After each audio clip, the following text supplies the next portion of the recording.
Adobe ফটোশপের নতুন আরেকটি ক্লাসে স্বাগত জানাচ্ছি। আমি শেখ জাকির আহমদ। আজকে শেখাবো ইমেজ মেনুর থেকে ইমেজ রোটেশন। এটার কাজটা কি? মূলত ইমেজ রোটেশন। রোটেশন অর্থ হচ্ছে কি? ঘোরানো। রোটেশন মানে কি?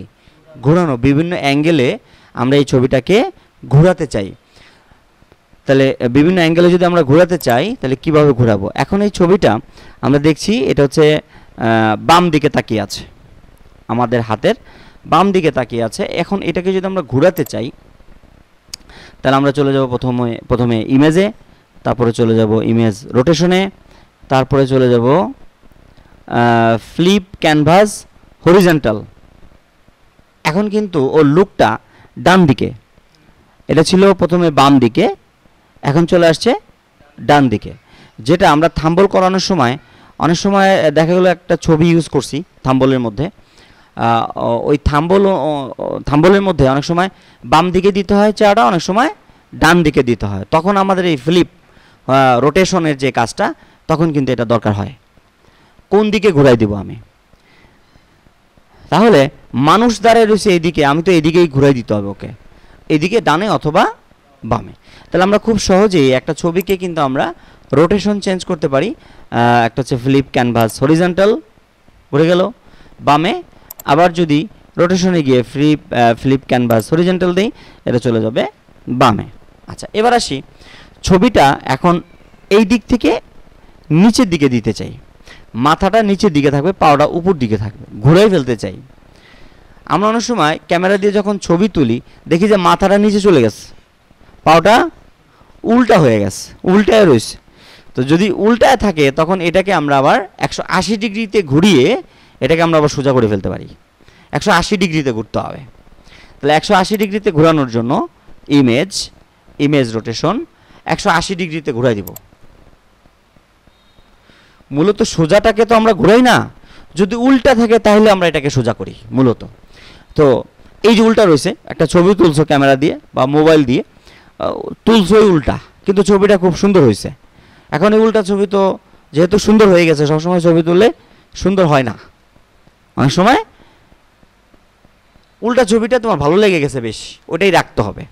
তাহলে ওই উল্টা ছবিটাকে তোমার টেনশনে কিছু নাই, তুমি চাইলে এটাকে আবার কি করতে পারো? সোজা করে নিতে পারো ফটোশপের মাধ্যমে। কিসের মাধ্যমে? ফটোশপের মাধ্যমে। তাহলে কিভাবে ঘুরাইতে হবে? 180 ডিগ্রিতে ঘুরাইতে হবে। ইমেজ রোটেশনে গিয়ে 180 ডিগ্রি দেওয়ার সাথে সাথে দেখবা তোমার যে ছবিটা উল্টা হয়ে গেছিল সেটা ঠিক হয়ে গেছে, ঘুরে গেছে। এবার আসো, এই ছবিটা একেবারে 180 ডিগ্রিতে ঘুরাইলাম। এখন আমরা যদি 90 ডিগ্রিতে ঘোরাতে চাই, 90 ডিগ্রি মানে এটার 50% ঘুরে এইখানে আসবে, এতটুকু ঘুরবে। তাহলে আমরা কি করব? তাহলে আমরা যেটা করব, সেম একই পদ্ধতিতে আমরা যাব ইমেজে, ইমেজ রোটেশনে, এই যে 90 ডিগ্রি ক্লকওয়াইজ। 90 ডিগ্রি মানে কোথায়? ঘড়ির এই যে 9 এবং এদিকে 3, এদিকে ঘুরে যাবে 9 এবং 3 এর দিকে, 90 ডিগ্রি ক্লকওয়াইজ। এদিকে 9, এদিকে 3, এইভাবে হয়ে যাবে, আড়াআড়ি হয়ে যাবে। সেমভাবে আমরা আবার আরেকটা আছে, আমরা এখানে একটু দেখি, 90 ডিগ্রি কাউন্টার ক্লোজ ওয়াইজ। এটা তো সোজা হয়ে গেছে, আমরা আবার উল্টা দিকে ঘোরাতে চাই, এখন আবার উল্টা দিকে যাবে। অর্থাৎ 9-এর দিকে একবার দিতে পারবো অথবা 3-এর দিকেও দিতে পারবো, ওভাবে আমরা ঘোরাতে পারবো। আচ্ছা, এবার লাস্ট অন হচ্ছে আরবিটারি কাজটা কি? আরবিটারি কাজটা হলো, আমরা এটা একটু সোজা করে নিই জাস্ট আরবিটারি কাজটা দেখার জন্য।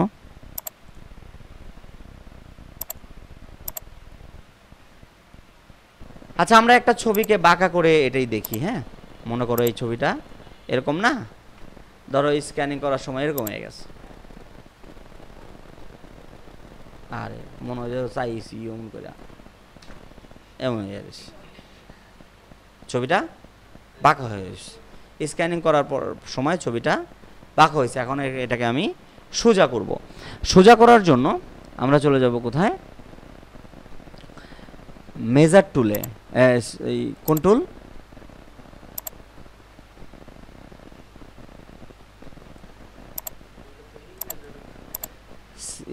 ই টুলটা কই, এই যে রুলার, কোন টুল নিতে হবে, রুলার টুল। রুলার টুল নিয়ে আমরা এটাকে এইভাবে ড্র্যাগ করলাম,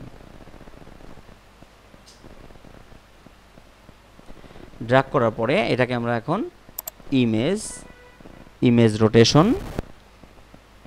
আরবিটারি দিয়ে এই দেখো এত ডিগ্রি পরিমাণে কিন্তু সে এটাকে কি করবে, সোজা করে ফেলবে। ওকে করি,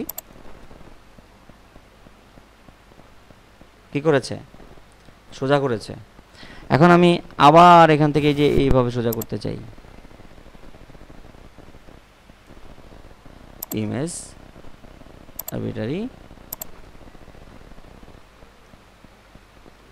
মানে বাঁকা জিনিসকে সোজা করার জন্য এটা আমরা আরবিটারি ব্যবহার করি। তোমরা মনে হয় কয়েকজন করছো অলরেডি, তাই না?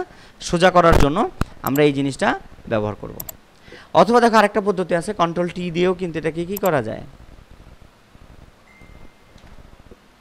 সোজা করা যায়। তার মানে আজকের ক্লাসটা হচ্ছে কোনো একটা ছবিকে ঘুরানো, বিভিন্ন অ্যাঙ্গেলে রোটেশন করা। হ্যাঁ, তাহলে আজকের ক্লাসটা অল্প অল্প করেই দেখাই, যেহেতু তোমাদের অনেক ঝামেলা হয়ে যাচ্ছে প্র্যাকটিস করতে, অনেক ব্যস্ত থাকো, এই জন্য কম কম করে দেখাই। তাহলে আজকের ক্লাস এই পর্যন্তই থাকবে। আজকের ক্লাস এই পর্যন্তই। কোথাও বুঝতে অসুবিধা আছে? নাই? শিওর?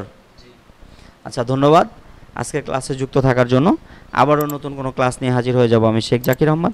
সে পর্যন্ত সকলে ভালো থাকুন, সুস্থ থাকুন এবং ZTV অনলাইনের সাথে থাকুন। ধন্যবাদ।